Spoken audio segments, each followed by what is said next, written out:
जमीन कसवणूक याच्या आधाराने जमीन मालकी सिद्ध केली ते आदरणीय नारायण नागू पाटील, त्याचं ड्राफ्टिंग कायद्याचं ज्यांनी केलं ते डॉक्टर बाबासाहेब आंबेडकर यांना मी वंदन करतो। आजच्या या सभेमध्ये माझ्या बाजूला बसलेले सुधाकर पाटील हे मला सिनियर आहेत, कारण ते जेव्हा आंदोलन चालवत होते त्यावेळी मी नोकरी करत होतो, शिक्षक होतो आणि सेन्सचं आंदोलन पाहूनच मी आंदोलनात आलो चिरळचं दत्ता पाटील त्यावेळी।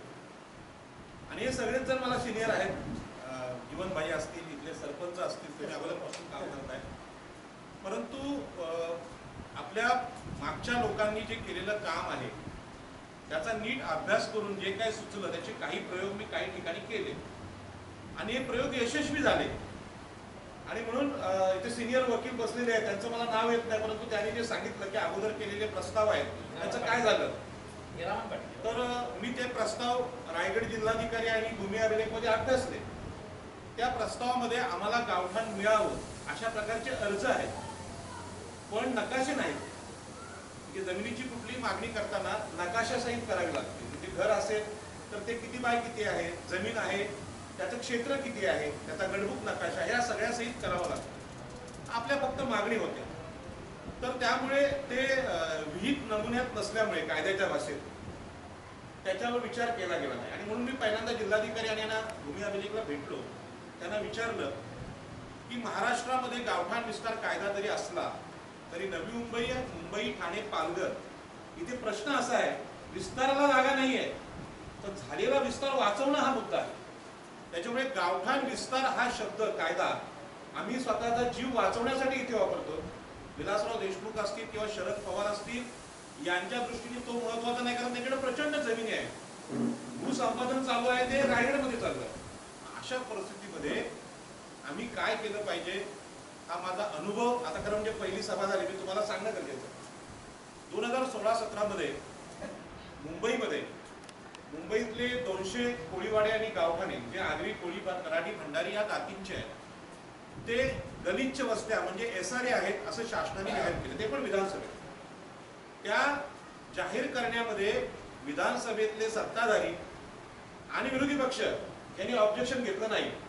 त्यामध्ये आमचेही आमदार होते, आमच्या जातींचे आमदार होते, परंतु या गावठाणांचा विकास SRA पद्धतीने म्हणजे झोपडपट्ट्यांचा जो विकास होतो त्या पद्धतीने करायला शासनाने निर्णय घेतला। आणि मग 2-3 आमदारांनी फोन केले मला की पाटील साहेब याच्यावर तुम्ही उत्तर द्या। तर मग पहिल्यांदा मी SRA योजना समजून घेतली। त्या योजनेमध्ये जी बाहेरून आलेली मुंबईतली लोक होती सरकारी जमिनीवर त्यांना अतिक्रमित घोषित केलं गेलं। आणि दुसरी गोष्ट, तिथे शौचालय किंवा बाकीच्या नागरी सुविधा नसल्यामुळे या गलिच्छ वस्त्या आहेत अशा प्रकारचं स्टेटमेंट शासनाने केलं आणि मग यांना सुधारण्यासाठी आम्ही तो योजना राबवतोय। परंतु मुंबईतल्या आपल्या आगरी कोळ्यांच्या गावठाणांचा असा विषय नव्हता। जशी तुमच्या गावात घर आहेत तशी मुंबईमध्ये 2-2, 3-3 मजली घरं आहेत आपल्या लोकांची, घरामध्ये शौचालय आहे। वरळी कोळीवाड्यांचं शौचालय आहे, स्वातंत्र्यापूर्वीच आहे। म्हणजे त्या काळात जे कोळी बांधव एवढे सुधारलेले होते की कोणाकडे शौचालय नव्हते, ते आपल्या कोळीवाड्यात होते। मग त्यांना सुद्धा गलिच्छ वस्त्या घोषित केल्यानंतर त्याचं उत्तर कोणी द्यायचं, त्याचं उत्तर आपल्या विधानसभेतल्या आमदारांनी द्यायला होतं। मुंबईला ज्या जागा आमच्या लोकांनी दिल्या त्यांनी त्याचं उत्तर देणं अपेक्षित होतं, परंतु उत्तर कोणी द्यायचं हा प्रश्न अनिर्णित राहिला। कारण जी गोष्ट आहे त्यामध्ये की आपल्या लोकप्रतिनिधींना वाटलं की तिथे SRA झाला तर त्यामध्ये आम्हाला पर्सेंटेज मिळतील, बिल्डर आम्हाला काही पैसे देतील। साहजिकच त्या निवडणुकीला लोकप्रतिनिधी खर्च करतात, तो पैसा वसूल करण्याचा भाग असतो। तर त्यांनी विचार केला की SRA मध्ये फायदा आहे, लोकांना जमिनीचा अधिकार द्यायच्या भानगडीत कशाला पडायचं, आणि असा तिथे निर्णय झाला। आणि मग त्यावेळी मी हा प्रश्न थोडासा अभ्यास केला, तेव्हा लक्षात आलं की मुंबईमधली ही कोळीवाडे गावठाण आहेत ती गावच आहेत। मग गावं आहेत तर गावांना वाचवण्याचा कायदा कुठला, आपल्याला माहिती आहे नावात गाव आहे, मग गावासाठी गावठाण विस्तार कायदा लागला पाहिजे। हा प्रश्न सरकारमध्ये उपस्थित केल्यानंतर त्या काळचे आमदार आशिष शेलार, वरळीमध्ये ती सभा झाली, त्यांना मी सांगितलं की साहेब याला आम्हाला गावठाण विस्तार कायद्याने आम्हाला वाचवता येईल।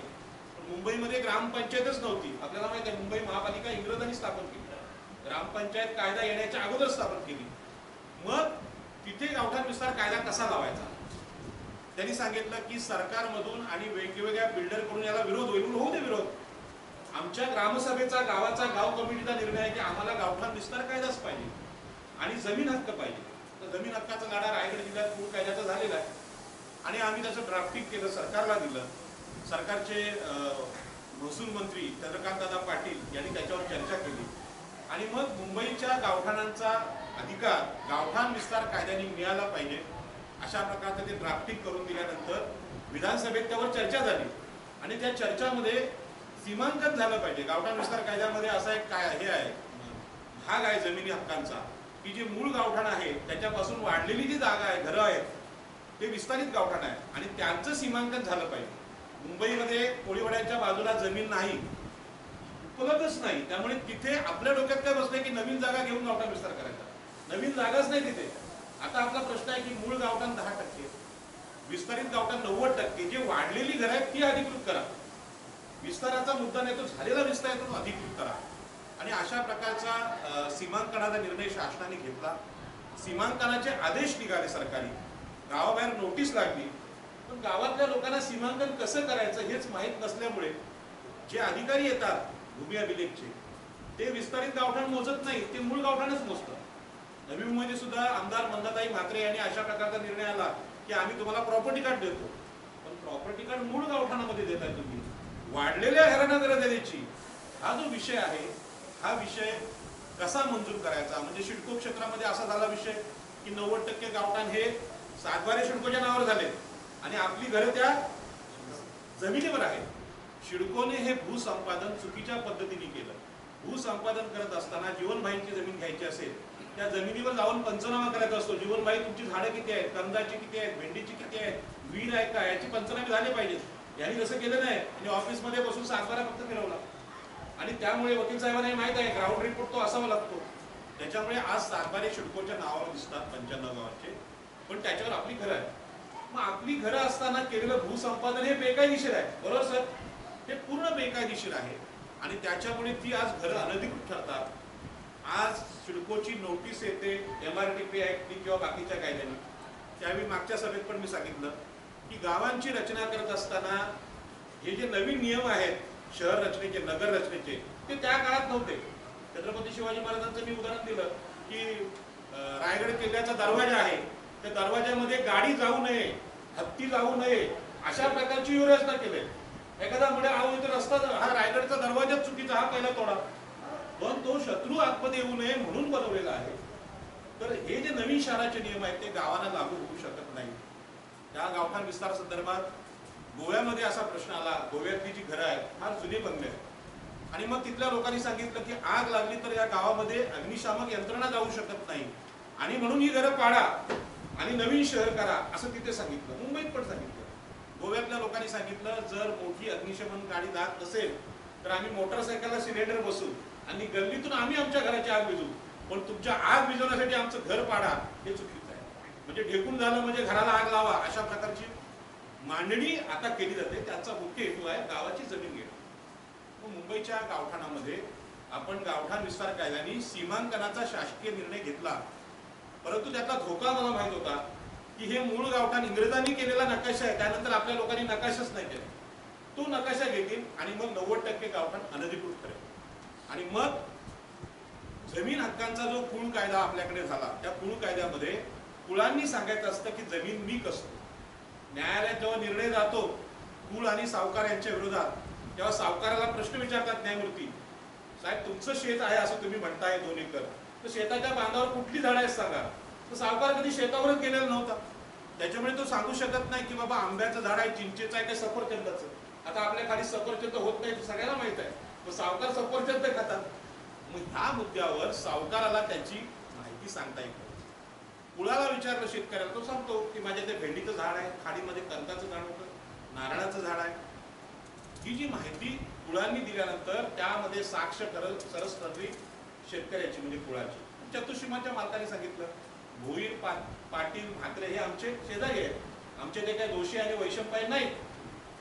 तर कुळ कायद्यातली ती जी गोष्ट आहे जमिनीचा दावा करण्याची, ही गोष्ट आपल्या गावठाणामध्ये सुद्धा लागू होते. आणि मग मुंबईत आम्ही गावांचं सीमांकन स्वतः करण्याचा निर्णय घेतला. आता त्यावेळी मगाशी यांनी प्रश्न विचारला की शासनाचा भूमी अभिलेख विभाग असताना तुम्ही खाजगी सर्वे केला तर चालेल का? हा प्रश्न मुंबईमध्ये एक मोठे आर्किटेक्ट आहेत पंकज जोशी नावाचे, काळा घोडाळा त्यांचं हे आहे ऑफिस आहे आणि ते मुंबईच्या ह्याच्यावर काम करतात. तिथे पण आला, मी सांगितलं की आमची जमीन आहे ते आम्ही मोजणार. ते बोलले कसं शक्य आहे? तो बोलले तुम्ही गावठाण विस्तार कायदा वाचा, त्याच्यामध्ये खाजगी सर्वे करण्याचे अधिकार शेतकऱ्याला आहेत. तर या दृष्टीने आम्ही पहिल्यांदा कोळीवाडे मोजले.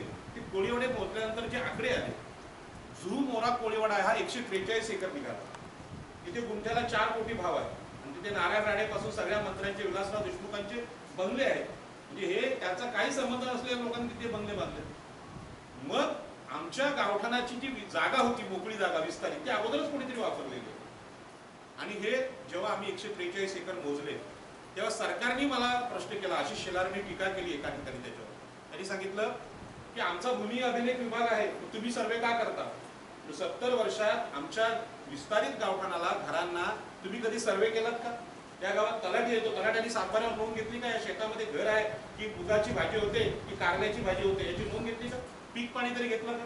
आता पीक पाण्याच्या नोंदीच बंद केल्या. 2007ला एकाने ऑब्जेक्शन घेतलं सावकारांनी की पीक पाण्याच्या नोंदी घेऊ नका. आता पीक पाण्याच्या नोंदी न घेतल्यामुळे कुळ कायदा पण स्टॉप झाला. काही लोकांनी असा प्रचार केला की कुळ कायदा संपला. अहो, कुळ कायदा संपेल कसा? जर झोपडपट्ट्यांना जमिनीचे मालकी अधिकार आज मिळतात, त्यांना SRA मिळतो म्हणजे जमीन मालकी मिळते. फक्त त्या झोपडपट्टी मालकाला हे माहित नाही की ह्या घराची जमीन नावावर केली तर याच्यावर होणारे 4 माळे त्यालाच भेटतील. तो सांगतो फुकट घर मिळतोय, मग 280चं 380चं मला पाहिजे. पण कशासाठी? या 4 भिंतीच्या खर्चामध्ये जर 4 माळे मिळत असेल तर आम्ही आमचा विकास करू. आणि मग कोळीवाड्यांना झोपडपट्टी म्हणणाऱ्या सरकारचा मी निषेध केला आणि सांगितलं की जमीन हक्कासाठी आम्ही रायगड जिल्ह्यात लढलोय. 1932 साली लढलोय. चरी संपात ज्याचा अमृत महोत्सव सुधाकर पाटील सरचिटणीस होते त्याचे आम्ही साजरा केलाय. तो काय उत्सव करण्यासाठी नाही किंवा पालखीसाठी नाही, तर त्या चरीच्या ठिकाणी आम्ही प्रेरणा घेतली की जमीन मालकी हक्क इथे रायगड म्हणजे या रायगड जिल्ह्यात भारतामध्ये सिद्ध करण्यासाठी आम्हाला संघर्ष करावा. आम्ही काय सावकाराची पोरं नाही, आम्ही शेतकऱ्यांची मुलं आहोत. आणि आज सगळ्या जमिनी संपलेल्या आहेत. आज काय राहिली? फक्त आपली गावठाण. त्याच्यामुळे गावठाणातली जेवढी घरं आहेत त्या घरांचे पुरावे आम्ही देणं हे आमचं कर्तव्य ठरतं. कारण हा जमिनी हक्काचा दावा आहे. कोर्टाच्या भाषेत हा जमीन हक्कांचा दावा आहे. आणि मग अनेक लोक बोलत होते की भूमी अभिलेख विभाग आहे सगळीकडे, उरणमध्ये आहे, पनवेलमध्ये आहे. मग ते असताना तुम्ही सर्वे का करता? मग पनवेलचे सावकारी म्हणून भूमी अभिलेखचे अधिकारी होते, त्यांना बोललो की साहेब तुम्ही आमच्या गावठाणाचा सर्वे का करत नाही? तर म्हणजे जमीन सिडकोच्या नावावर आहे. जमीन ज्यांची आहे ते सर्वेला परवानगी देणार नाही म्हणून आम्ही सर्वे करत नाही. अहो, जमीन जर सिडकोची आहे तर ताबा कोणाचा आहे? ताबा सुधाकर पाटलांचा आहे, पजेशन त्यांचं आहे. पजेशन आमचं आहे. तर जमीन मालकी सिद्ध करण्याचे जेवढे कायदे आहेत त्यामध्ये वहिवाट म्हणजे ॲडव्हर्स पजेशन असेल, कुळ कायदा असेल, घरांचा हक्क असेल, तो जो ती पार्टी आहे ती सगळ्यात मजबूत आहे. बरोबर सर? सातबाऱ्याचा मालक नाही. सुप्रीम कोर्टाने पण निकाल दिला सातबारा कोणाच्या नावावर असू शकतो. प्रत्यक्ष वहिवाट आणि ताबा कब्जा कोणाचा आहे. आणि या अर्थाने गावठाण हक्क कायद्याची आत्ताची जी आपली मांडणी आहे ती महाराष्ट्रातला गावठाण विस्तार कायदा, ग्रामपंचायत मधला अधिनियम हा त्यांच्यासाठी एक टिपिकल कायदा आहे. असा गावठाण विस्तार असतो, बाहेरची मोकळी जागा घ्यायची, मग त्यावर प्लॉटिंग करायची. ती स्थिती काही इथे राहिली नाही. दारात तुमच्या आता सिडको आलेली आहे. आणि सिडकोने सांगितलेलं आहे, SEZच्या काळामध्ये हे पण सांगितलं होतं की SEZ करताना इथली गावं पण उठवायची आम्हाला. आणि मी दत्ता पाटलांचं एक छोटंसं वाक्य ऐकलंय की ही गावं आम्हाला उठवायची आणि तुम्हाला नाशिकला घोटीला पाठवायचं. त्यावेळी दत्ता पाटील बोलले होते की आम्हाला रोज निवट्या लागतात, चिंबोऱ्या लागतात, नाशिकला शेपूची भाजी खाऊन आम्ही जगू शकत नाही. दत्ता पाटलांनी आपल्या जातीच्या दृष्टीने केलेला युक्तिवाद आहे, तो युक्तिवाद श्रेष्ठ होता. आज तुम्हाला सुद्धा सांगितलं. म्हणजे आज मी नवी मुंबईत राहायचो, उरणला राहायला आल्यानंतर रोज सकाळी ताजी कोळंबी, जिताडी माझ्या घरी येतात. अगोदर येतात घरी, पैसे नंतर द्या. तेव्हा माझ्या घरी येणारे लोक ते जेवतात आणि बोलतात की बाबा एवढं कसं काय शक्य आहे? तो पाठीमागचा समुद्र आहे. तेव्हा खारघरला 2 कोटीचा फ्लॅट मिळू शकतो, पण 2 कोटीच्या फ्लॅटमध्ये बोंबील घेण्यासाठी 200 रुपयाचं डिझेल खर्च करायला लागतं. कारण तिथे मच्छी मार्केट नाही, मासळी नाही. आपली जी वैशिष्ट्य आहे ती वैशिष्ट्य टिकवण्यासाठी SEZचा जो संघर्ष झाला तो अत्यंत महत्त्वाचा संघर्ष होता. परंतु मधल्या काळामध्ये आपला डिफेन्स आपण कसा करावा, म्हणजे आता मी उरणला राहतो, मी अलिबागचा आहे, तर मुंबईच्या कोळीवाड्यांमध्ये वकील काय कमी आहेत का? मुंबईमध्ये सगळ्यात मोठे कायदेतज्ञ आहेत, आर्किटेक्ट आहेत, वकील आहेत, मरीन आर्किटेक्ट आहेत. परंतु गावठाणाचं रक्षण कसं करायचं याच्यावर कुणाचंही एकमत झालं नाही. मला अभिमान आहे की रायगड जिल्ह्यातल्या शेतकरी संपानी, शेतच्या आंदोलनाने आणि दिबा पाटलांच्या 12.5% आंदोलनाने जे शहाणपण मला आलं की या देशामध्ये ओबीसी जातींना जमिनीचा हक्क टिकवण्यासाठी रस्त्यावरचा संघर्ष करावा लागतो. प्रसंगी 5 माणसं आमची सिडकोच्या ह्यात मारली गेली तेव्हा 12.5%. आता हे लोकांना माहित नाही की हे बंगले झालेत, माड्या झाल्यात, त्या रक्ताच्या त्यागाने झालेल्या आहेत. तुम्ही सुद्धा जो त्याग केलेला आहे ECZ मध्ये, याच्यावर खरं म्हणजे पाटील साहेब पुस्तकं यायला पाहिजे आणि ही पुस्तकं मार्केटमध्ये आली पाहिजे. मुलांना माहित नाही. तुम्ही जे म्हणताय ना तरुण आज येत का नाही, तर तरुणांना हे माहित नाही शेतचा संघर्ष काय झाला. शेतच्या संघर्षावर पुस्तकं, चित्रपट पण यायला पाहिजेत.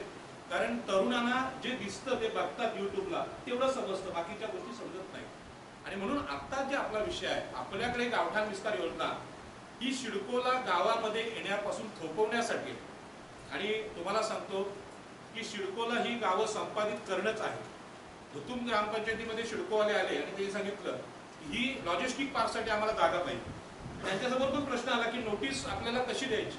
त्यांना सांगितलं पहिल्यांदा सरपंचाचं काम आहे की गावाच्या भोवती आउटर बाउंड्री करा. जसे क्रिकेटच्या ग्राउंडला आउटर बाउंड्री असते, ग्राउंडच्या पलीकडे बॉल गेला की सिक्सर आणि टप्पा पडून गेला तर चौकार, हे जे नियम ठरलेले आहेत ते नियम गावठाणाला सुद्धा लागू होतात. म्हणून आउटर बाउंड्री करणं हे गावाचं काम. आणि हे जर काम ग्रामपंचायतनी ग्रामसभा घेऊन केलं नाही तर सरकार मूळ गावठाणापर्यंत येतंय. आता सुधाकर पाटील बोलले की मूळ गावठाण आपलं फक्त 10% आहे. कळंबोली गावात 2 एकर मूळ गावठाण आहे, 32 एकर विस्तारित गावठाण.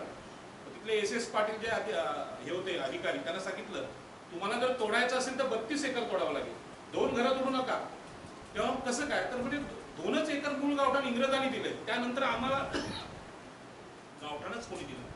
आता प्रश्न असा आहे की जे सरपंच आपल्याकडे झाले त्या सरपंचांनी विस्तारित गावठाणाचा कायदा समजून घेऊन दर 10 वर्षांनी लोकसंख्या वाढते.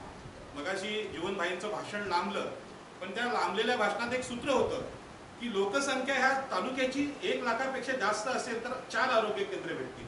पण लोकसंख्येचा रिपोर्ट सादर कराल तेव्हा जसं या गावाची लोकसंख्या 67 लाख किती होती आणि मग ती लोकसंख्या नैसर्गिकरित्या वाढली असेल तर त्यांना 10% गावं पाहिजे. पाटील साहेब तुम्ही विचारलात की तरुण येत का नाही. खरं म्हणजे तरुण तिथे उभे आहेत. हा प्रश्न यांचा नाही, काकांचा नाही, तरुणांचा आहे. आता ज्या मुली आहेत ते लग्न ठरवताना विचारतात घर नवीन पद्धतीचं आहे का, शौचालय टीव्हीला ज्याला येते घरात शौचालय आहे का, पोरगी सांगते शौचालय नसेल तर नवराच नको, ही मुलगी सांगायला लागली. आणि त्यात खूप चुकीचं काय नाही. किचन नसेल चांगलं, धुराने कोंडलेलं असेल तर चुलीवर आताच्या मुली जेवण नाही करणार. ते सांगतील आमच्या मेकअपलाच आम्ही 1500 रुपये देतोय म्हणजे हे करायला, तर तुमच्या त्या धुरामध्ये कोंडायला आम्ही जर म्हटलं. मग चांगलं किचन पाहिजे, चांगलं शौचालय पाहिजे, 24 तास पाणी पाहिजे, असं घर पाहिजे. मग असं घर गावामध्ये आज जर पाहिलं तर तुमच्या गावामध्ये मोकळी जागा खूप आहे. पण मी मोरा कोळीवाड्यामध्ये गेलो होतो, अहो खिडकी नाही दाराची उघडत, खिडकी उघडली तर दुसऱ्याच्या खिडकीला लागते. मी कुलाबा कोळीवाड्यामध्ये पाहिलं की कुलाबा कोळीवाड्यात तिथल्या महिलांनी सांगितलं दादा घरी आहे बघायला. हे जे बोलल्यावर तुला ताई काय आहे तू घरात चल. एका घरात आम्ही गेलो, त्या घरामध्ये ग्राउंड फ्लोअरला एक घर होतं. एका किचन मध्ये एका ओट्यावर 4 शेगड्या ठेवल्या होत्या. त्या बायका म्हणजे जावा 4 जणी एका वेळी तिथे जेवण करतात. पुरुषांनी वर झोपायचं. एका दिवशी एकच जोडप्याला घरात राहायचा अधिकार आहे, कारण 4 जोडपे राहू शकत नाही. मग प्रत्येकाचा नियम असतो या दिवशी याने इकडे राहायचं. ही कुलाबा कोळीवाड्यातल्या आपल्या महिलांची कोळ्यांची स्थिती आहे. मग त्यांचा दोष आहे का. त्या समाजाचे नेते होते, समाजधुरीण होते, त्यांनी लग्न करताना हा प्रश्न येतो. जीवनभाईने विचारलं जीवनभाई घर कुठे आहे तुमच्या मुलाचं, तुला कशासाठी. हल्ली मुली पहिलं विचारतात घर कसं आहे, फ्लॅट आहे, पाणी आहे, काही विचारतात मुली. आणि ही साक्षरता देशात आली आहे. आणि म्हणून या सभेमध्ये मुली पाहिजे, महिला पाहिजे आणि तरुण पाहिजे. वयोवृद्ध माणसाने अडचणीमध्ये जीवन मान्य केलं, त्यांनी सहन केलं. मग आता आपल्याला ही जी घरं आहेत ती घरं जर अनधिकृत ठरली तर आपण जायचं कुठं. आणि जे SRA नियम आहेत ते 280चं घर सांगतात. आणखी सुधारित आहे त्यामध्ये 380चं घर सांगतात. आता 280च्या घरात खारदंडा कोळीवाड्यामध्ये आशिष शेलारांना मी सांगितलं साहेब आमच्या बोटीची लांबी 80 फूट आहे आणि रुंदी 25 फूट असेल तर ती बोट 280च्या घरात राहू शकते का. मुंबईतले जेवढे आर्किटेक्ट आहेत त्यांना ही अक्कल आहे का की आगरी कोळी लोकांचा व्यापार आणि व्यवसाय काय आहे. मग अशा प्रकारची घरं आम्हाला चालतील का. तर ते म्हणाले हे आम्हाला माहित नाही. परवा टाटा सामाजिक संस्थेचे लोक सर्वेला आले झू मोरा कोळीवाड्यात आणि त्यांनी विचारलं की काय काय बाधित होते ते आम्हाला तपासायचं आहे. म्हणून आमची महिला मासे आलेले विकते आणि सगळा व्यवहार ती बघते आणि मग तिचं दिवसाचं उत्पन्न 1000 रुपये, तिचं दिवसाचं 1000 रुपये उत्पन्न असेल तर महिन्याचं 30,000 रुपये, वर्षाचं साधारणपणे 2.5-3.5 लाख होतं आणि 4 वर्षाची नुकसान भरपाई 15 लाख होतं. तुमच्या अकाउंटमध्ये आहे का बँकेच्या? तुला आमच्या महिला बँकेत जात नाहीत, गावात बँक नाही, पैसा आला की त्याचं सोनं खरेदी करतात आणि संकट आलं की ते सोनं विकून व्यवहार करतात. आता टाटा सामाजिक संस्थेला हा विषयच माहीत नाही, मुंबईत कोणालाच माहीत नाही. तसेच हे गावठाणांचे प्रश्न आहेत. आपली जी लोकसंख्या आहे त्या लोकसंख्येचा रिपोर्ट आपल्याला लागणार आहे. या वयाची माणसं यांचा घराचा प्रश्न आता मिटलेला आहे, बरोबर आहे. परंतु जी बाहेर तरुण मुलं उभी आहेत त्यांना नवीन बंगले पाहिजेत, नवीन घरं पाहिजेत. त्यांची प्रत्येकाची कार आहे, मग कार त्या घरापर्यंत गेली पाहिजे, कार पार्किंगला जागा पाहिजे. हे जे तरुण मुलामुलींचे प्रश्न आहेत त्यासाठी तरुणांची वेगळी लोकसंख्या आपल्याला काढायची आहे. आणि हा जो गाव आहे त्या गावाचं सीमांकन झाल्यानंतर या गावाच्या सीमांकनाच्या व्यतिरिक्त तरुणांना आमच्या जागा पाहिजे. ती जागा कुठे द्यायची? तर गावामध्ये सरकारी जागा आहे, गुरुचरण जागा आहे, 2 किलोमीटरवर असेल, पण आमचं विस्तारित गावठाण आम्ही तिथे करू. गावाला तुम्ही कुठलंही कॉलेज दिलं नाही. मुंबईत मी पाहिलं, आगरी कोळ्यांची मुंबई, कराड्यांची मुंबई, पण कॉलेज कोणाचं आहे? गुजरात्यांचं आहे. कॉलेज ब्राह्मणांचं आहे. वनिता मंडळ नावाचं सभा हे आहे, क्लब आहे ब्राह्मण महिलांचा, तिथे ब्राह्मणांच्या महिला पोहतात, तुमचं पत्ते खेळतात. मी खारदांड्यात प्रश्न केला की आमच्या महिलांनी मुलींनी पोहायचं नाही का, आम्हाला स्विमिंग पूल नको का? परंतु आम्ही ह्याची मागणी केली नाही. आज आमच्याकडे जागा आहे, या जागेमध्ये गाव म्हणून आम्ही मंदिर बांधलं, जीवनबाई सारख्या एखाद्या माणसाने एखादं आरोग्य केंद्र आणलं, एखाद्याने शाळा केली. म्हणजे मागच्या काळात दिबा पाटील, दत्ता पाटील, नंतर तुमची रयत शिक्षण संस्था यांनी कॉलेज बांधली. पण आज त्याच्यापेक्षा मोठी गरज झाली. आज इंजिनिअरिंग कॉलेज पाहिजे, आज शाळा पाहिजे, मेडिकल कॉलेज पाहिजे. ह्या गोष्टी सुधाकर पाटील साहेबांसारखे IRS अधिकारी आहेत, त्यांनी प्रशासनामध्ये हे सगळं अनुभवलेलं आहे. परंतु आता ह्या ज्ञानाचा उपयोग आपल्या समाजासाठी करण्याची वेळ आहे. आणि म्हणून एखादं लॉ कॉलेज पण आपल्या भागात पाहिजे पाटील साहेब. आणि म्हणून या सगळ्यांची रचना गावठाण कायद्यामध्ये करायची आहे. आता खोपटा शहर विकास योजना किंवा सिडको आहे, त्या सिडकोनी तुम्ही सिडकोच्या वर पाहिलं की शहरांचे शिल्पकार म्हणजे कोण? सिडको. शहरांचे शिल्पकार सिडको, मग गावांचे शिल्पकार कोण? इव्हन आपल्या राजकीय नेत्यांनी पण सांगितलं शहरांचे शिल्पकार अमके अमके नेते, मी नाव नाही घेत आता, त्यांनी ब्रँडिंग केलं. गणेश नाईकांनी सांगितलं की नवी मुंबईचा शिल्पकार आहे. ठीक आहे, नवी मुंबईचा शिल्पकार तुम्ही आहात, तुमच्या गावाची अवस्था काय? तुमच्या गावामध्ये रस्त्यात चालताना उंदीर लागतात पायाला, गटारं उघडी आहेत, याची जबाबदारी घ्यायची कोणी? आणि म्हणून शहर विकासाच्या नावाखाली आपल्या जमिनी घेतल्या. त्या जमिनीमध्ये फक्त शहरांचा विकास झाला. त्या शहरामध्ये सार्वजनिक भूखंड, पीसी पाटील वकील आहेत आमचे, ते सांगतात की 2-3 लोकांना, विवेक पाटील साहेब असतील, पीसी पाटील असतील, डॉक्टर राजेश पाटील असतील, मंदाताई म्हात्रे असतील, यांनी शाळांचे भूखंड घेतले. परंतु ते भूखंड गाव कमिटीच्या नावावर असायला होते. गावाचे असते तर गावातल्या लोकांना सहज ऍडमिशन भेटलं असतं, परंतु अशी स्थिती नाही. हे गाव कमिटीचे शाळांचे भूखंड असतील, सार्वजनिक जागा असतील, गाव कमिटी असेल तर गावाच्या नावावर होईल. उद्या असं होऊ नये की सरपंचाने एक शाळेचा प्लॉट बाहेर घेतला आणि कोणाला माहित नाही. आमचे सरपंच तसे नाहीत, त्यांच्या घरी आम्ही विरोध, पण असं झालेलं आहे. काही लोकांनी अशा प्रकारच्या सुविधा गावाच्या नावाने लुटलेल्या आहेत. आणि म्हणून हे टाळण्यासाठी गाव कमिट्या अत्यंत महत्त्वाच्या. मला कल्पना आहे की आज संकट दारात असताना आदरणीय सुधाकर पाटील यांनी नोटीस केलेली आहे की नोटीस ताबडतोब जाणं गरजेचं आहे. त्याचं कारण सांगतो की उद्या कोर्टात केस दाखल करायची असेल आणि ह्याला जर डिले झाला तर कोर्ट विचारतं सुधाकर पाटील साहेब तुमच्या गावातून एकही नोटीस नाही, मग केस कशाच्या आधारावर करणार? कारण चिंचपाडा नावाचं गाव आहे, त्या गावामध्ये तलाव पाणी नावाचं गाव आहे. प्रत्येक गावाला 3 पट घराला जागा दिली, त्या गावाला 1 पटच दिली. नेत्यांनी सांगितलं, लोकांनी गाव खाली केलं. आता त्यांच्या लक्षात आलं, ते माझ्याकडे आले, पाटील साहेब सगळ्यांना 3 पट दिले, आम्हाला 1 पटच दिलं, तुम्ही घेतलं का? अगतिक होते लोक की आता काहीच नाही तर 1 पट घ्या. पण मग प्रश्न आला, 4 वर्षापूर्वी निर्णय झाला, तुम्ही एखादा अर्ज केलाय का? आपले जे वकील आहेत त्यांनी विचारलं एखादा अर्ज आहे का?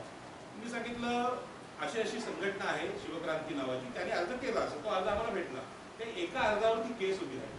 उद्या कोर्टात जायचं असेल तर हे जे आक्षेप आहेत ते गेले पाहिजे आणि त्याची पोच तुमच्याकडे पाहिजे. असं नका करू की नुसतं देऊन टाकून, त्याच्यावर शिक्का घ्या आणि ते सगळे शिक्के सुधाकर पाटील असतील, मेघनाथ पाटील असतील यांच्याकडे जमा करा. कारण ही कायदेशीर बाब पण आपल्याला करायची. पण ह्या सगळ्यामध्ये ज्या चुका 1967 पासून आपण केल्या, गावठाण विस्ताराचा प्रस्ताव देण्यामध्ये आपल्याला काय काय द्यायचं ते सांगतो. त्यामध्ये आपलं प्रत्येक घर महत्वाचं आहे. उद्या सरपंचांनी 10 वेळा आमंत्रण दिलं, तुम्ही मिटिंगला नाही आलात. आज गावठाण विस्तार हा ग्रामसभेवर आधारित किंवा ग्रामपंचायतीला लक्ष करून आपण मांडतोय. तो विषय तो आउटर बाउंड्रीचा आहे, म्हणजे शेवटचं सीमांकन करणं हे सरपंचाचं काम आहे. पण तुमच्या घराचं प्रॉपर्टी कार्डचा अर्ज करणं हे तुमचं काम आहे, व्यक्तिगत काम आहे. उद्या तुमचं घर मोजून तुम्ही जिल्हाधिकारी आणि भूमी अभिलेखला दिलं नाही तर सरपंच काय बोलतील, माझं काम काय होतं, गावाच्या भोवती तटबंदी निर्माण करणं, सीमांकन करणं, ते मी चोख केलेलं आहे. आता तुम्ही काहीच दिलं नाही तर जो नकाशा बनेल तो मोकळा असेल, फक्त त्याला आउटर बाउंड्री आहे. पण आतमध्ये जसं करंजीमध्ये आपण महिला त्या पुरण भरतात, त्या साखर काय मीठ चव काय असते, म्हणजे बदाम बिदाम ते टाकायचं काम कोणाचं, नुसती वरून करंजी पोकळ केली तर कोण खाणार नाही. तशी ही सीमांकनाची पोकळ करंजी होऊ नये म्हणून आतमध्ये जे पुरण भरायचं आहे ते म्हणजे तुमची घर, त्यामध्ये तुमचे रस्ते असतील. आता हा रस्ता तिथपर्यंत आहे, हा रस्ता गाव कमिटीचा असेल. गावातलं मोकळं मैदान, शाळा, हे भूखंड आहेत, मंदिर आहे, हे गावाच्या कमिटीचं असेल, ते कोणाचं एकट्याचं नाही. काही ठिकाणी मंदिरांची मालकी एखाद्या ट्रस्टनी दाखवली आणि सार्वजनिक असलेलं मंदिर खाजगी झालेलं आहे, गावामध्ये घडलेलं आहे आणि ते आमचं मंदिर आहे अशा प्रकारचा दावा अनेक लोकांनी केला. आणि म्हणून गावठाण विस्तार ही जबाबदारी प्रत्येक घर मालकाची आहे, केवळ सरपंचांची नाही. आणि हे गावठाण विस्तार करत असताना ते लोक वर्गणीतूनच झालं पाहिजे. सरपंचांनी कुठेतरी पैसे आणायचे किंवा देणग्या द्यायचं असं नाही. माझ्या घराला मी पैसे भरलेले आहेत, माझं घर मी स्वतः मोजून दिलंय, ते माझं प्रतिज्ञापत्र त्यामध्ये असलं पाहिजे. खरं म्हणजे बाकीच्या ग्रामीण भागातल्या किंवा अलिबाग किंवा बाकीच्या लोकांना एवढा भीती नाही. पण तुमचं हे बाजूला आल्यामुळे जेव्हा सुधाकर पाटलांची केस कोर्टात जाईल त्यावेळी पुरावे मागतात वकील. मग आता सिद्ध करा तुमचं घर किती बाय किती आहे, चतुष्सीमांचे मालक कोण आहेत, आणि तो डिफेन्स आपला रेडी नसेल तर वकील असून पुराव्याअभावी आपण कोर्टामध्ये हरू शकतो. वकील साहेब बाजूला आहे. आणि म्हणून ह्या सगळ्या युद्धाची तयारी दोन पद्धतीने आपण करतोय. एक तर ह्या नोटीस आपल्याला गेल्या पाहिजेत, त्या नोटीस देण्याचं काम आपले सगळे ह्या तालुक्यातले प्रतिनिधी करतील. परंतु घर मालक म्हणून माझं काम आहे की माझं घर मोजणं, त्याच्या घराखालच्या जमिनीचा मालकी अधिकार मिळवणं.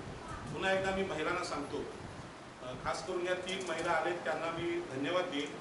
पुढली मीटिंग महिलांनी आयोजित केली पाहिजे. त्याचं कारण सांगतो की आतापर्यंत आपण असं समजायचो की घरामधला कर्ता पुरुष असायचा, म्हणजे मोठा भाऊ किंवा वडील असायचे, ते घराचे मालक आणि सगळेजण त्यांचा ऐकायचे. परंतु या कर्त्या पुरुषांच्या सह्या घेऊन, म्हणजे म्हातारे झालेल्यांची सह्या घेऊन चिडकोने अनेक जमिनी ट्रान्सफर केल्या.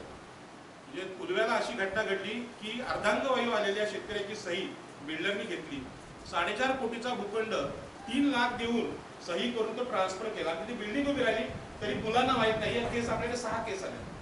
तर आता असं जे होतं ते कायद्याच्या अज्ञानामुळे. कायदा आता असा आहे की जीवनभाई असतील आणि जीवनभाईंच्या मिसेस असतील तर जीवनभाईंच्या घरावर मिसेसचा अर्धा अधिकार आहे. म्हणजे आता नाव फ्लॅटवर पाटीच यायला लागली की जीवनभाईंचं नाव एका दरवाज्यावर, दुसऱ्या बाजूला ताईंचं नाव, म्हणजे हे घर दोघांचं. हे हिंदू कोडबिल या कायद्याने डॉक्टर बाबासाहेब आंबेडकरांनी केलं. आणि म्हणून या गावठाण हक्क लढाईमध्ये जे घरांची मालकी आहे ती अर्धी महिलांची आहे, अर्धी पुरुषांची आहे.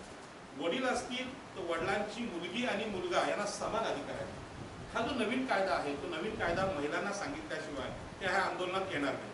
आणि मुलांसाठी हा विषय आहे की आम्ही क्रिकेट खेळतो, आज कुठल्या तरी शेतामध्ये खेळतो, गुरुचरणमध्ये खेळतो, फॉरेस्टच्या जागेत खेळतो, पण जेव्हा चारी बाजूनी खोपटा शहरी तिथे जे क्लब आहेत, NPSA वाशीला क्लब आहे, त्या क्लबची मेंबरशिप 10 लाख रुपये. तुमच्या इथे रामशेठ ठाकूरांनी क्लब काढलाय त्याचा पण 2.5 लाख रुपये मेंबरशिप आहे. मग सगळे लोक क्रिकेट खेळायला तिथे जाऊ शकत नाही, तेवढी मेंबरशिप आमच्याकडे नाही. मग गावाच्या भोवती क्रिकेट खेळणारी जी टीम आहे त्याला गावठाण विस्तार योजनेमध्ये सामील करून घ्या. तुम्हाला क्रिकेटचं मैदान तिथे पाहिजे तर तुम्ही सामील व्हा. क्रिकेटचं मैदान वाचवणं हे आज काम कोणाचं आहे? आपलं आहे. या परिस्थितीमध्ये खोपटा शहर नावाचं नियोजन करत असताना मागच्या 70 वर्षात या मुंबई परिसरामध्ये शहर नियोजन झालं, महानगरपालिकेचं नियोजन झालं, पण एकाला पण गावाचं नियोजन करता आलं नाही, गावाचं प्लॅनिंग करता नाही आलं. हे जे अपयश आहे ते आम्हाला मान्य करावं लागतं. आणि एखादी गोष्ट चुकलेली आहे हे जोपर्यंत तुम्ही मान्य करत नाही तोपर्यंत सुधारणा होत नाही. त्यामुळे कोणाला राग यायचं कारण नाही. जीवनबाई जरी अनुभवी जिल्हा परिषद सदस्य असतील तरी त्यांना माहित होतं की ऍडव्हर्स पोझिशननी जमीन मालकी मिळते, कुठल्याच कायद्याने नाही मिळत तरी मिळते. मग ती गोष्ट आम्ही समाजाला मोकळेपणाने सांगितलं. मला कल्पना आहे की तुमचा सगळ्यांचा वेळ अत्यंत महत्त्वाचा आहे. जी लोक आलेली आहेत ती लोकांची संख्या कमी आहे, पण आज एक चांगली घटना घडते. परवा 2 सभांचं चित्रीकरण यांच्या मुलांनी केलं, ते व्हिडिओ गेलेले आहेत. आजच्या इथे आपला कॅमेरा पोहोचला इथपर्यंत. आपण यांचे व्हिडिओ सुधाकर पाटील साहेबांचा यांचा व्हिडिओ वेगळे करून सरपंचाचा आपण टाकणार आहोत आणि ते व्हिडिओ शेअर करणं हे आपलं काम आहे. आणि म्हणून शेवटी सांगतो की हे राधाकृष्णांचं मंदिर आहे आणि म्हणून राधाकृष्णांचं जे मंदिर आहे ती भगवान श्रीकृष्णांनी गीता आपल्याकडे सांगितली. ती गीता सांगत असताना ज्यावेळी युद्धाचा प्रसंग आला, युद्धाच्या प्रसंगामध्ये एकीकडे कौरव एकीकडे पांडव आणि अर्जुनाच्या रथावर भगवान श्रीकृष्ण योगेश्वर श्रीकृष्ण बसले होते. तेव्हा अर्जुन म्हणतात आपल्या योगेश्वर श्रीकृष्णांना भगवंतांना विचारतात की जमिनींच्या हक्कासाठी म्हणजे राज्यासाठी मी चुलत्या पुतण्याचा बळी घेऊ का? काल घोडगावामध्ये एका पुतण्याने काकाला ठार केलं, म्हणजे ठारच केला. ही परवाची घटना आहे. तर ही घटना का घडते? या घटनेच्या अगोदर ते पोलीस आले होते. जमीन हक्क जर समजावून सांगितला की काकांचा आणि पुतण्यांचा काय संबंध आहे, त्यांचे हक्क किती आहे हे सांगितले, ती भांडणं होणारच नाही. परंतु अज्ञानामुळे ही भांडणं होतात. त्यावेळी अर्जुनाने प्रश्न केला श्रीकृष्णाला की कौरव म्हणजे माझे चुलत भाऊ होते, त्यांना आम्ही मागणी केली की राज्य हे दोन्ही भावंडांचं आहे, माझ्या वाट्याचं राज्य मला दे. तेव्हा दुर्योधन सांगतो भगवान श्रीकृष्णांना की सुईच्या टोकावर राहील एवढं सुद्धा जमीन मी देणार नाही. कोण म्हणतो? दुर्योधन. त्यावेळी जमीन मिळाली नाही तर आपण नरकात जाऊ. म्हणजे राज्य नसेल, जमीन नसेल, घर नसेल तर तो माणूस हा अपयशी आहे, अशा प्रकारचा विचार भगवान श्रीकृष्णांनी मांडला. आणि मग जमीन मिळत नसेल तर त्यासाठी युद्ध करा असं सांगितलं. परंतु आज ही युद्धाची भाषा चालत नाही. आज लोकशाही आहे, भारतीय संविधान आहे. पण ते उदाहरण सांगतो. त्यावेळी भगवान श्रीकृष्णांनी सांगितलं की राज्यासाठी जमिनीसाठी लढावं लागतं. रायगड जिल्ह्याचा संघर्ष जमिनीसाठी झाला. डॉक्टर बाबासाहेब आंबेडकर, दत्ता पाटील, दिबा पाटील या सगळ्यांनी केला. आणि हा संघर्ष करणं म्हणजे अध्यात्म आहे. तुम्ही असं म्हणाल या मंदिरात या सभा झाल्यात गावठाणाच्या, हे काय आहे? हे राजकारणाचं काम आहे, सरपंच बघून घेतील. सरपंचांना त्यांच्या घराचा प्रश्न आहे, जीवनभाईंना त्यांच्या घराचा प्रश्न आहे, सुधाकर पाटलांना त्यांच्या घराचा प्रश्न आहे. ते हुशार आहेत, ते प्रश्न सोडवतील. प्रश्न आहे गावातली शेवटची जी कुठली तरी विधवा मावशी असेल, तिला ह्यातलं काहीच माहिती, मग तिला सांगायचं कोणी? मग तिला जमीन हक्कांचा विषय सांगणं हे अर्जुनाचंच काम आहे. अर्जुनाला सुद्धा युद्धापासून परावृत्त व्हावं असं त्याचं मन सांगत होतं. पण भगवान श्रीकृष्ण सांगतात जर तुझ्याकडे राज्य नसेल, चांगलं घर नसेल तर तुझं जीवन अपयशी आहे, अशा प्रकारचा विचार सांगतात. आणि हा गीतेचा विचार म्हणजेच या मंदिरातला जमीन हक्कांचा विषय आहे. तुम्हाला खरं म्हणजे मी काय प्रवचन देण्या इतका मोठा माणूस नाही, परंतु मी माझ्या जीवनात अनुभव घेतलाय. 1990 पासून नवी मुंबईमध्ये शिक्षक होतो. मी आमदार गणेश नाईकांच्या शाळेत शिक्षक होतो. शिक्षक असताना माझ्या पगारामध्ये वनरूम किचन मला घेता येत नाही. तेव्हा मला प्रश्न पडला, मी शिक्षक आहे तर गरीब का? मला घर घेण्याची लायकी का नाही माझी निर्माण होत? तेव्हा माझ्या लक्षात आलं की नवी मुंबईतल्या जमिनी आगरी कोळ्यांच्या आहेत, पण त्या इतक्या महाग झाल्यात की आम्ही जमीन घेऊ शकतो. उद्या कोकटा शहरामध्ये या गावाच्या बाहेर तुम्ही शिडकोचा प्लॉट घेऊ शकत नाही. 1 कोटी रुपये गुंठा आहे. पण तिथे जर 1 कोटी गुंठा असेल तर गावामध्ये आजच्या जागेची किंमत गुंठ्याला 1 कोटी असेल तर आपण नवीन कमवण्याशिवाय ही वाचवणं हे आपल्या समोरचं काम आहे. आणि या शहर विकासामध्ये शिडकोच्या, महानगरपालिकेच्या, MMRDच्या किंवा महाराष्ट्र शासनाच्या गावातल्या गावठाणांचा कधी विचारच केला नाही. जुहू कोळीवाड्यामध्ये मुंबईमध्ये बघा नारायण राणेचे बंगले झाले, अमिताभ बच्चनचा बंगला झाला, सचिन तेंडुलकरचा बंगला झाला, पण कोळीवाडे आजही अनधिकृत आहेत. मग याच्यातल्या सगळ्या विद्वानांना असं का वाटत नाही ज्या मुंबईला जमिनी दिल्या आमच्या लोकांनी त्यांची गावं पहिल्यांदा अधिकृत करा, असं कुठल्याही आमदाराला मंत्र्याला का वाटतं? आणि हाच प्रश्न शिडको समोर आहे.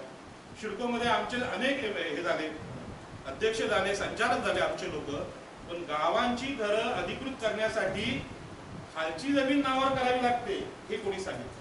म्हणजे घरं अधिकृत करा अशा मागण्या खूप आहेत, पण जमीन दुसऱ्याची असताना घरं अधिकृत होऊ शकत नाही. म्हणून गावठाण हक्कामध्ये सीमांकनामध्ये आपली मागणी आहे की सीमांकनाच्या आतली जी जमीन होईल 100 एकर 200 एकर ती जमीन आमच्या नावावर करा.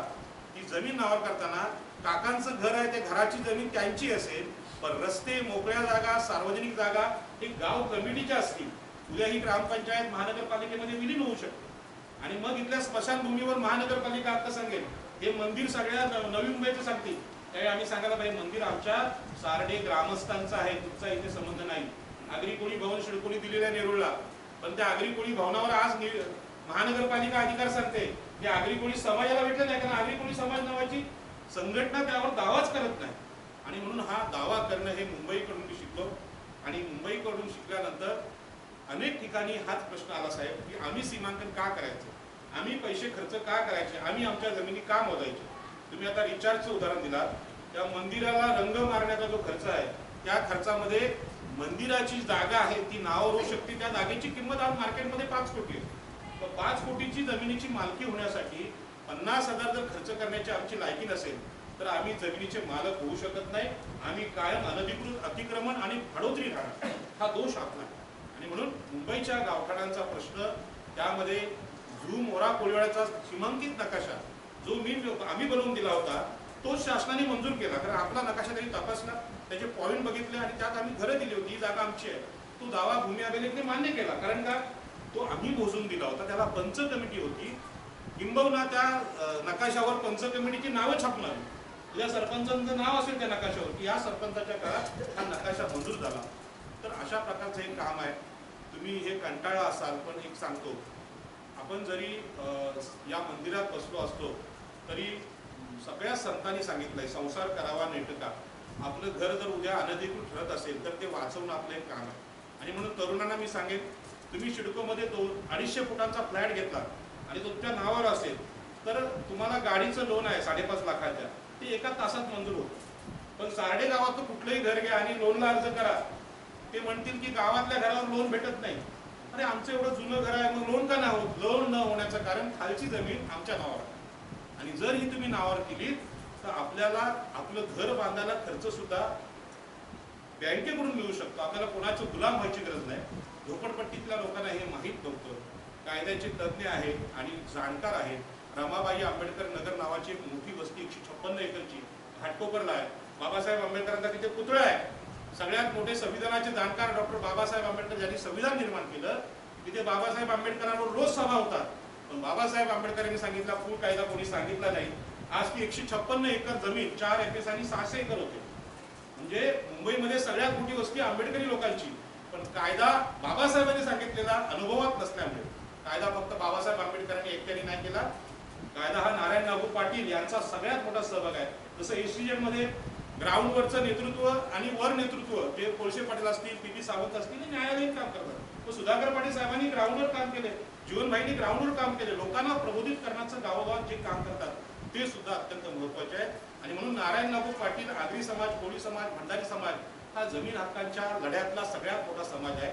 तोच कायदा रमाबाई नगरला कळला असता तर 600 एकर जमीन आज भेटली असती, त्यामध्ये युनिव्हर्सिटी झाली असती, कॉलेज झाली असती.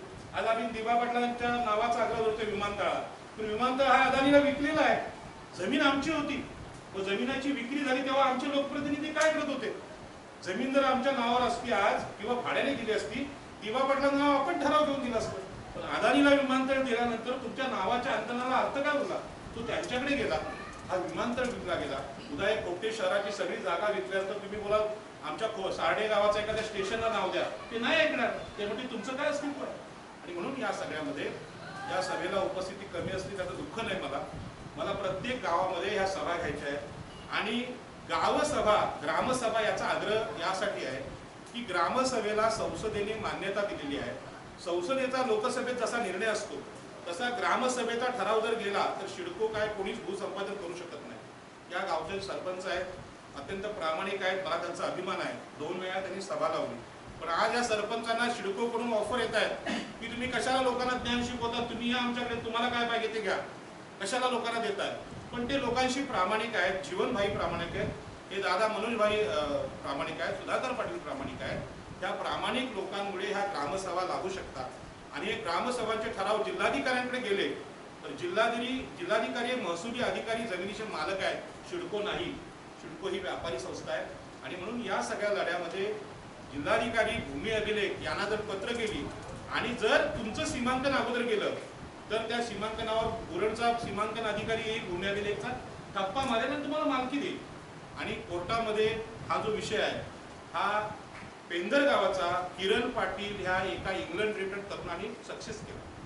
आणि आज सिडकोला स्टे भेटलाय की या गावाचं गावठाण सीमांकन पूर्ण होत नाही तोपर्यंत सिडकोने आतमध्ये पाऊल टाकायचं. आणि म्हणून आपण हा विचार केला की गावातल्या सगळ्याच महिला शिकलेल्या नाहीत, काही गरीब आहेत, काही कोणाचं मूल पण नाही, बाळ पण नाही.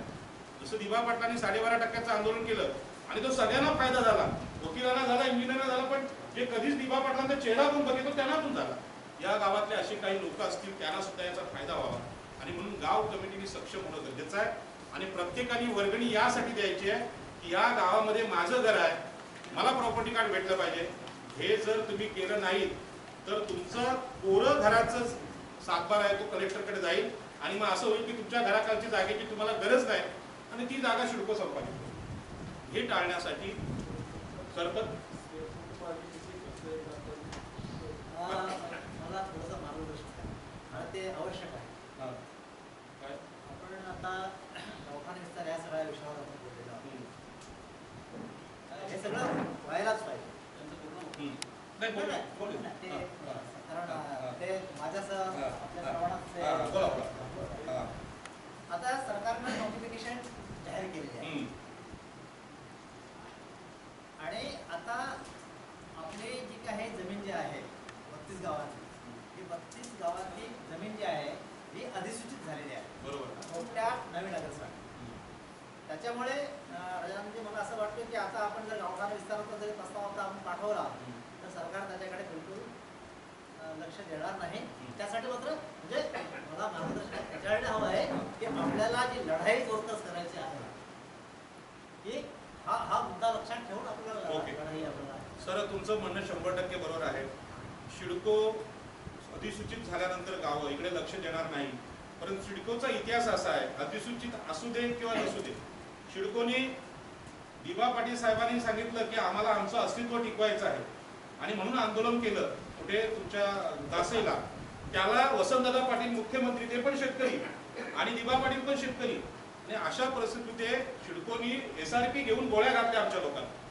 म्हणजे सिडकोचं धोरण क्लिअर आहे, बंदुकीच्या गोळीवर तुम्हाला मारून आम्ही ही जागा ताब्यात घेऊ असं सिडकोचं धोरण आहे. त्याच्यामुळे जमीन अधिसूचित आहे की नाही हा प्रश्न नाही, प्रश्न हा लढण्याचा आहे. गावठाण विस्तार कायदा हा लढण्याचा संघर्षाचा विषय आहे, जमीन हक्काचा विषय आहे.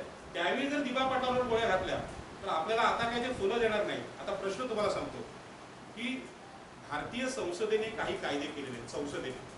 भारतीय संसदेने केलेल्या कायद्यामध्ये जे संविधान आहे त्या संविधानामध्ये काही कायदे आतमध्ये आहेत, संविधानाच्या आतमध्ये. त्यामध्ये मूळ कायदा आहे, त्यामध्ये ग्रामपंचायत अधिनियम भारतीय संविधानात आहे. सर बरोबर आहे, संविधानात तो अधिकार आहे. तुम्ही अधिसूचना काढली, हा कायदा नाही. हे फक्त तुम्हाला राज्य धोरण आहे, जसं 22.5% धोरण आहे, हे राज्य धोरण आहे. 13चा कायदा आहे. आमच्या सगळ्या लोकप्रतिनिधी 22.5%ला मान्यता दिली. त्या मान्यता दिल्यामुळे तरुणांच्या नोकऱ्या गेल्या. राग येईल जीवनभाई तुम्हाला, पण हे ज्यांनी केलं त्यांनी सगळ्या तरुणांचं वाटोळ केलेलं आहे. ते करत असताना सांगायला पावतं की दिबा पाटलांच्या आंदोलनात नोकऱ्या होत्या 12.5%, पण 22% मध्ये का नाही? कारण ते संमतीपत्र घेऊन केलेलं आहे. आम्ही कोर्टात जाणार नाही. आता प्रश्न असा आहे, ग्रामपंचायत अधिनियमचा वापर यासाठी आम्ही करतो पाटील साहेब की तो कायदा संविधानिक कायदा, तो संविधानिक कायदा आहे आणि लोकांच्या राहण्याचा जगण्याचा मूलभूत अधिकार संविधानाने मान्य केला आहे. सिडको आपण ऐकणार नाही, सिडको स्टे असलेली घरं पण तोडते. मग हा कायदा संविधानात असताना ग्रामसभेने तो निर्णय घेतलाय. या कायद्याचा अर्थ सिडको लावणार नाही, पण माननीय उच्च न्यायालय आणि सर्वोच्च न्यायालय हे सांगणार की यांचं गावठाण विस्तार करणं हे जिल्हाधिकाऱ्यांचं काम होतं, ते झालेलं नाही. पहिलं ते करा आणि नंतर तुमची अधिसूचना.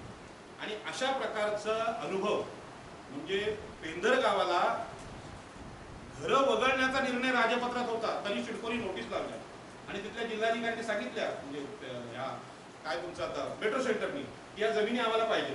त्यावेळी आम्ही गावठाण विस्ताराचा प्रस्ताव केला आणि तो प्रस्ताव उच्च न्यायालयात सादर केला आणि उच्च न्यायालयामध्ये सिडकोला अधिकार हे दिले, आदेश दिले न्यायालयाने काय की पहिल्यांदा गावठाण विस्तार हा लोकांचा अधिकार आहे, तो प्रोसेस पूर्ण करा. मान्य जिल्हाधिकाऱ्यांनी आपलं मत त्यावर नोंदवावं, कलेक्टरनी मत नोंदवावं आणि जिल्हाधिकारी आणि मान्य जिल्हा हे कोकण आयुक्त यांनी आपल्या बाजूने निर्णय दिला की गावठाण विस्तार हा सगळ्या महाराष्ट्राला कायदा लागू आहे. ठीक आहे, काही सरपंच आणि ग्रामसभेच्या लक्षात अगोदर आलं नसेल, पण तो कायदा आहे आणि लोकांची असलेली घरं वाचवणं हा त्यांचा मूलभूत अधिकार आहे. शहर विकास करणं म्हणजे गावांना उद्ध्वस्त करणं असा अर्थ होत नाही. त्या पेंदरमध्ये त्या नोटीसला उत्तर मिळालं. मुंबईतल्या कोळीवाड्यांना ग्रामपंचायत नसताना सीमांकन आणि सीमांकनाचे नकाशे मंजूर करून आणले. माझ्या घरी ते नकाशे आहेत. त्याच्यामुळे सिडकोच्या या आदेशांना नोटीसनी उत्तर देणं हे बरोबर आहे की आमचं याला हरकत आहे, परंतु उत्तर देत असताना आमच्याकडे डिफेन्स करणारा कुठला तरी कायदा पाहिजे. कुठल्या कायद्यात तर या शहराला आम्ही उत्तर देऊ शकतो. तुमच्या शहराचा विकास व्हावा हे तुमचं म्हणणं बरोबर आहे, पण ज्या शहराला आम्ही जमिनी दिल्या त्यांचा पण जगण्याचा अधिकार आहे आणि तो मूलभूत अधिकार आहे. आणि हा मूलभूत अधिकार 2-3 कायद्याने सिद्ध होतो. तो एक आहे गावठाण विस्तार कायदा, ॲडव्हर्स पोझिशनचा कायदा आहे. तो मध्ये 12 वर्षापेक्षा जास्त घर असेल तर तुम्हाला द्यावं लागतं. नवी मुंबईतले आमदार रवींद्रनाथ पाटील बीजेपीचे यांनी ते ॲडव्हर्स पोझिशनने आपलं घर वाचवल्याची फाईल आपल्याकडे आहे. दुसरी गोष्ट, या सगळ्या क्षेत्रामध्ये पहिल्यांदा आपल्याला ज्या जमिनी भेटल्या त्या सावकारांच्या जमिनी पूल कायद्याने आम्हाला बाबासाहेब आंबेडकर नारायण नागुनी दिल्या. पूर्वी आम्ही भूमीहीन होतो. त्यानंतर विकासाचे प्रकल्प आले, जमिनी जायला लागल्या. त्यानंतर 12.5% कायदा आला. तुम्हाला 2013चा कायदा आला. 2013च्या कायद्याने सुद्धा 3 वर्षापूर्वीचं घर असेल तर त्याला पुनर्वसन लागू होतं. आणि 13च्या कायद्याने 20% जागा भेटते. इथे 16.5% देतात, नोकऱ्या देत नाहीत. पण सगळे 13च्या कायद्याने, तुम्हाला जर घ्यायचंच असेल तर 13चा कायदा आहे, तुम्हाला असंच आता घेता येणार नाही. पण या सगळ्यामध्ये जर घराचे पुरावे नसतील, प्रॉपर्टी कार्ड नसतील तर तुम्हाला ते फायदे लागू होत नाहीत. नवी मुंबई विमानतळात ही चूक झाली. आज नवी मुंबई विमानतळाचं नामांतर आंदोलन, नावाचं आंदोलन चाललंय. पण 1000 लोक अशी आहेत की ते 1000 लोकांच्या घरांना अतिक्रमण ठरवलं सिडकोने आणि त्याला 13 पूर्वीची घरपट्टी नाही, गुगलमध्ये दिसत नाही म्हणून त्यांना पुनर्वसन नाकारलेलं आहे. हे तिथे घडले. ते इथे होऊ नये म्हणून आपण हे सांगतोय की आमचं गावठाण हे केवळ 2 एकर नाही, तर 2 एकरच्या भोवती 98 एकर हे आमचं गावठाण आहे. आणि त्यासाठी ग्रामपंचायत लढेल. पेंदर ग्रामपंचायतीने ही केस कोर्टात नेली आणि कोर्टाने याला स्थगिती दिली सिडकोच्या भूसंपादनाला. याचा अर्थ न्यायालयाला ग्रामपंचायत कायदा सुद्धा महत्त्वाचा वाटतो. आणि म्हणून ह्यामध्ये आणखी एक विषय आहे की या सगळ्या जमिनी आमच्या घेत असताना जमिनींचं जे विषम प्रमाण आहे, म्हणजे आपण भूमिहीन झालो. सुधाकर पाटील साहेबांनीच तो कायदा म्हणजे मोठा प्रयत्न केला या भागामध्ये महाराष्ट्रात की प्रकल्पग्रस्तांना जमिनी दिल्यानंतर, जमिनी घेतल्यानंतर, भूमिहीन केल्यानंतर आमचा जो शेतकरी दाखला आहे तो मला मिळाला पाहिजे, अशा प्रकारचा निर्णय सुधाकर पाटलांनी आणला. हा काय निर्णय आहे की आम्ही आमचा शेतकरी धर्म आहे तो सोडणार नाही, आम्ही कुठेतरी शेती कायद्यामध्ये बदल केला. आणि ही जी मोठी गोष्ट आहे ती तुम्ही केलेली आहे. आज सिडकोमध्ये विकास होत असताना आपल्या सगळ्या नेत्यांना सिडकोनी जावई बनवलेलं आहे. जेवढे प्लॉट पाहिजे ते सगळ्या मोठ्या प्रमाणात मोठ्या नेत्यांना भेटलेले आहेत. मी जाहीर बोलतो की प्रशांत ठाकूरचे सिडकोचे अध्यक्ष होते, त्यांना 350 भूखंड भेटलेले आहेत. पण दुसरीकडे 1000 लोकांना पुनर्वसन नाही. मग आताची जी लिडरशिप आहे सुधाकर पाटील साहेब, मी गरीब आहे, तुम्ही गरीब आहे, जीवनभाई गरीब आहेत, पण आम्ही गरिबांशी नातं सोडणार नाही, आम्ही गरिबांसाठी लढणार. पहिले लोकांना भेटलं पाहिजे, आमच्या वाट्याचं आम्हाला मिळणारच आहे. सांगायचा मुद्दा असा आहे की हा जो 22.5% कायदा आहे किंवा कोकटा नवे शहर आहे, हा कायदा नाही, हे राज्य धोरण आहे, सिडकोचं धोरण आहे. आणि कायदा आहे ग्रामपंचायत अधिनियम. कायद्यासमोर राज्य धोरण किंवा असे आदेश किंवा GR टिकत नसतात. होते साहेब, बरोबर आहे? बरोबर आहे. आणि हा विषय मी ॲडव्होकेट गुणरत्न सदावर्ते यांच्याशी चर्चा केली. त्यांना सांगितलं की 22.5% मध्ये मच्छीमारांना 1 रुपया भेटत नाही. पण ते 22.5% धोरण आमच्या भागातल्या नेत्यांनी मंजूर केलं. पण मच्छीमार मेलेला आहे त्यामध्ये. मच्छीमार मेला याला जबाबदार आमचे लोक आहेत, तर आम्ही त्यावर सह्या केल्या. मग आता मच्छीमारांना न्याय भेटेल का? तो भेटेल, पण त्यासाठी उच्च न्यायालयात जावं लागेल, सर्वोच्च न्यायालयात जावं लागेल. तुमच्या एका घराला 2.5 लाख रुपये खर्च येईल या न्यायिक प्रक्रियेत. मग 2.5 लाख रुपये खर्च करायचा की गावासाठी 250 रुपये खर्च करायचे प्रत्येकाने, हा प्रश्न आहे. आणि म्हणून गावठाण विस्तार हा नागरिकांना संज्ञान करण्याचा विषय आहे. जीवनभाईंना मी सांगतो, मी नेहमी सांगतो की अशा प्रत्येक गावात ही जी सभा आहे ना, तुम्हाला 100 सभा घ्याल तेव्हा लोकांच्या डोक्यात जाणार, एका सभेत जाणार नाही. आणि म्हणून गावातल्या लोकांना सक्षम करणं, या मंदिरात येत नसतील तर खालच्या आळीत घ्या, कोणाच्या टेरेसवर घ्या, कोणाच्या घरात घ्या. एखाद्याला सरपंचांचा स्वभाव पटत नसेल, सरपंचाचा कुठेतरी राग असेल, मान्य आहे मला, मालावर सगळे प्रेम करत नाही, गावामध्ये माझे पण विरोधी आहेत. मग मी सांगेन जीवनभाई तुम्ही चिंचोटी गावात जा, सुधाकर पाटील साहेब माझ्या गावात आले, तुम्ही ना आमच्या अलिबागमध्ये. तर याच्यामध्ये सुधाकर पाटील साहेब हा मुद्दा तुमचा बरोबर आहे. आणि हा जेव्हा मुंबईतल्या कोळीवाड्यांना नोटीस आल्या तेव्हा वकील एका घराच्या नोटीसला 2.5 लाख रुपये घ्यायचे आणि 2.5 लाख रुपये घेऊन पण घर वाचत नाही. आणि म्हणून आम्ही आउटर बाउंड्री मारली आणि गावाचं पत्र दिलं, गावातल्या घरांना तुम्ही नोटीस देऊ शकत नाही. हे मंदिर बांधलंय हे महापालिकेच्या नियमाने नाही, आमचे देवाचे आर्किटेक्ट त्यांनी बांधले, त्यामुळे तुमच्या कायद्यात ते बसत नाही. पण मंदिर अनधिकृत नाही आणि आमची दावा हा घर अधिकृत आहे, अनधिकृत हा नाही, जमीन आमची आहे. जमीन आमची झाली. तुम्हाला माहिती आहे आता त्या आपला हा तरुण आहे यांनी केस असे बारीक कापले, डोकं माझं आहे, मी घर असं बारीक केस कापेल किंवा चपटी करेल, तो माझा प्रश्न आहे का? घर डोकं माझं आहे, तशी जमीन माझी आहे. त्या डोक्यावर कुठली हेअरस्टाईल पाहिजे हे मी ठरवेल. पण तुम्ही बोलाल डोकंच उडवून द्या तर चालणार नाही. आम्ही हेअरस्टाईल बदलू, घराची रचना बदलू, पण जमीन सोडणार नाही. त्याच्यामुळे हा प्रश्न तुमचा अत्यंत महत्त्वाचा आहे. या प्रश्नावर नवी मुंबईत सगळीकडे चर्चा झाली आणि या चर्चेमध्ये लोकांना हा प्रश्न समजावून सांगणे आपलं काम आहे आणि हे सांगण्याचं काम आम्ही प्रत्येक ठिकाणी करायला तयार आहोत। याच्यामध्ये आपला कुठलाही स्वार्थ नाही। तुम्हाला वर्गणी काढायची आहे, तुमच्या गाव कमिटीने ठराव घेऊन ते करायचे आहे, कोणी सांगितलं म्हणून नाही। सार्वजनिक ठराव असेल, आजच्या सभेचा सुद्धा ठराव माननीय जिल्हाधिकाऱ्यांना पोलीस स्टेशनला गेला पाहिजे की या गावातला प्रत्येक नागरिक आपल्या घर हक्कासाठी लढणार आहे। हा संविधानाच्या विरोधी नाही, संविधानिक अधिकार आहे आणि म्हणून आमच्या सीमांकनाला ज्या दिवशी मोजणी होईल त्या दिवशी सुरक्षा भेटली पाहिजे। कारण काही विरोध करणारी मंडळी येतील की गावच मोजायचं नाही, तर तुमचं पोलीस स्टेशनला पत्र पाहिजे। सुधाकर पाटील साहेब, आपण एक मोठे अधिकारी आहात, मला सिनियर आहात आणि आपण हे लक्षात घेतलं पाहिजे। मी आपल्यापेक्षा छोटा आहे, परंतु अनुभवाने जे शहाणपण येतं ते आम्ही शिकलं पाहिजे। नाही, गावात गेल्यानंतर सांगतो तुम्हाला, प्रत्येक गावात गेल्यानंतर शिकायला मिळतं। म्हणजे बाकी काय जाऊ द्या, मी महिलांच्या भाषेत सांगितलं। दादांकडे मी जेवलो तर ते त्यांचं जे हे होतं, ताईने मटण बनवलं होतं ते एकदम कडक होतं। तर बोललो ताई कसं काय बनवलं? मग त्यांनी सांगितलं खोबरं कसं भाजायचं, काय कसं, हे विचारलं मी। अलिबागमधल्या लोकांची टेस्ट वेगळी आहे, उरणमधल्या, मुंबईतल्या वेगळी आहे। तसं तुमच्या गावामध्ये ज्या अनेक लोक नॉलेजवाले ते वकील साहेब, तर हे अनुभवाने शिकतो। आज 2005ला आपली सगळ्यांची ओळख झाली चिरनेरला, 2005 साल। पण दत्ता पाटील, दिबा पाटील यांच्याकडून मी शिकलो, फार बिजी असलेली नेती मंडळी एवढा वेळ देऊ शकतो, हे मला पण मान्य। पण हा प्रश्न समजावल्याशिवाय होत नाही आणि समजावण्याचा जो भाग आहे 70 वर्षात झाला नाही। आम्ही जमिनीचे लढे केले तेव्हा आम्ही समजावलं, पण आता लढे घरांचे आहेत। हा लढा आहे, संघर्ष आहे। म्हणजे ही विनंती करून पत्र देऊन मिळणार नाही आणि महिलांनी यात पुढे असलं पाहिजे।